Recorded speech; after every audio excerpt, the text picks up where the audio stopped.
আসসালামু আলাইকুম। 5 minute Davidson Facebook পেজে সবাইকে স্বাগতম। আশা করি সবাই ভালো আছেন। আজকে আমরা দেখব অ্যান্টিসাইকোটিক ড্রাগসগুলো। প্রথমত দেখি ফেনোথাইজিনস গ্রুপের ক্লোরপ্রোমাজিন।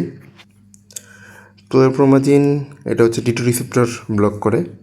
মূলত ফার্স্ট জেনারেশনের সবগুলোই D2 রিসেপ্টর ব্লক করে। এই যে এইগুলো সবগুলো হচ্ছে D2 ব্লক করে। তো ক্লোরপ্রোমাজিন D2 রিসেপ্টর ব্লক করার পাশাপাশি H1,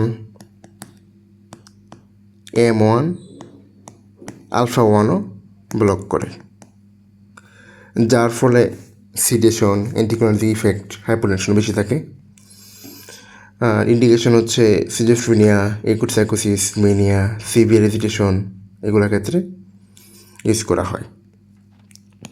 হ্যালোপেরিডল এটাও স্ট্রং D2 রিসেপ্টর অ্যান্টাগনিস্ট, তবে মিনিমাল ইফেক্ট আছে, অ্যান্টিকোনার্জিক অ্যান্টিহিস্টামিনিক মিনিমাল ইফেক্ট আছে। মেইন ইন্ডিকেশন হচ্ছে সিজোফ্রেনিয়া, এজিটেশন, একুট মেনিয়া। মূলত এগুলো সবগুলাই দেখা গেছে হচ্ছে সিজোফ্রেনিয়া, মেনিয়া, বাইপোলার ডিসঅর্ডার এগুলোর ক্ষেত্রে ইউজ করা হয়। তবে হ্যালোপেরিডলের ক্ষেত্রে হাইপোটেন্সি টিপিক্যাল অ্যান্টিসাইকোটিক ড্রাগ, আর ক্লোরপ্রোমাজিনটা হচ্ছে লো পোটেন্সি, এটা হচ্ছে লো পোটেন্ট। আর হ্যালোপেরিডল হচ্ছে হাই পোটেন্ট। কিন্তু হ্যালোপেরিডলের ক্ষেত্রে এক্সট্রাপিরামিডাল সিমটম অনেক বেশি থাকে।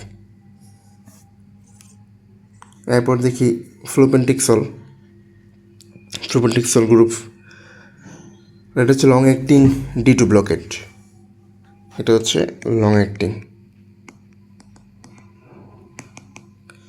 Acting D2 blocker. এটা maintenance treatment of schizophrenia use করা হয়।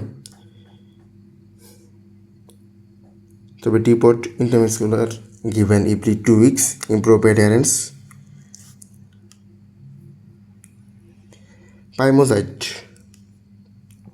পাইমোজাইট হচ্ছে potent D2 receptor blockade.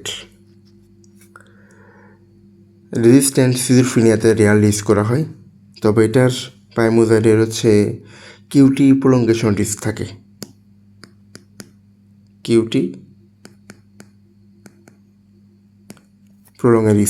পাইমোজাইটের।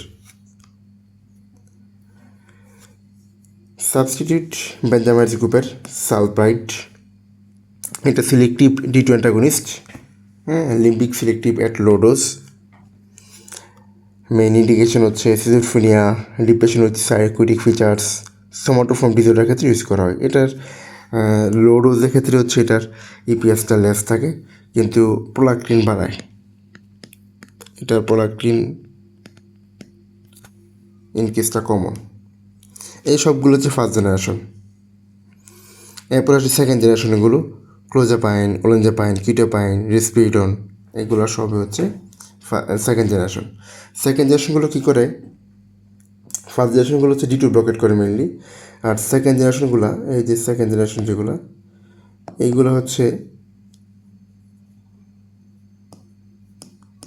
5-HT2A receptor block করে, পাশাপাশি D2 ব্লক করে। তবে D2 ব্লক করে হচ্ছে স্ট্রং না, উইক। স্ট্রংলি D2 ব্লক করে হচ্ছে ফার্স্ট জেনারেশনগুলো। তো ক্লোজাপাইন 5-HT2A আর D2 ব্লক করার পাশাপাশি D4, H1, M1, alpha 1ও block করে দেয়, যার ফলে দেখা গেছে যে সাইড ইফেক্টগুলো বেশি থাকে। আবার ক্লোজাপাইনের হচ্ছে সাইড ইফেক্টের ক্ষেত্রে গ্রানুলোসাইটোসিস করতে পারে, এজন্য CBC মোডিং করতে হয়। আর নেগেটিভ সিমটমসের জন্য ক্লোজাপাইন খুব ভালো। এরপর দেখি রেসপিরিডন হচ্ছে ডোজ ডিপেন্ডেন্ট D2 ব্লক করে, সিজোফ্রেনিয়া, বাইপোলার, মেনিয়া এগুলোর ক্ষেত্রে ইউজ করা হয়, বিহেভিয়ারাল ডিস্টারবেন্সের ক্ষেত্রে ইউজ করা হয়। এটা প্রোলাক্টিন বাড়ায়, এটা হচ্ছে প্রোলাক্টিন ইনক্রিজ করে।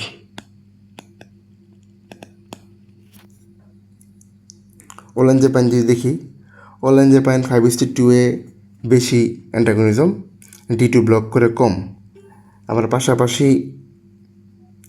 H1M1কেও হচ্ছে ব্লক করে দেয়।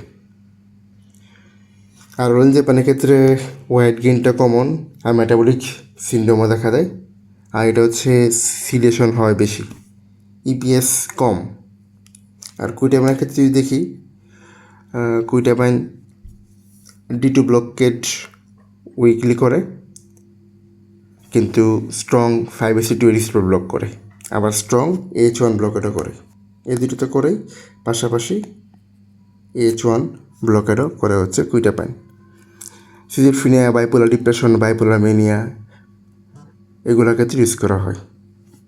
পার্কিনসন ডিজিজ সাইকোসিসের ক্ষেত্রে ইউজ করা হয়, মেজর ডিপ্রেশনের ক্ষেত্রে ইউজ করা হয়। এটার ইপিএস খুবই কম, সেফ ইন পার্কিনসন পেশেন্ট। কুইটাপাইনটা হচ্ছে পার্কিনসন পেশেন্টের ক্ষেত্রে সেফ।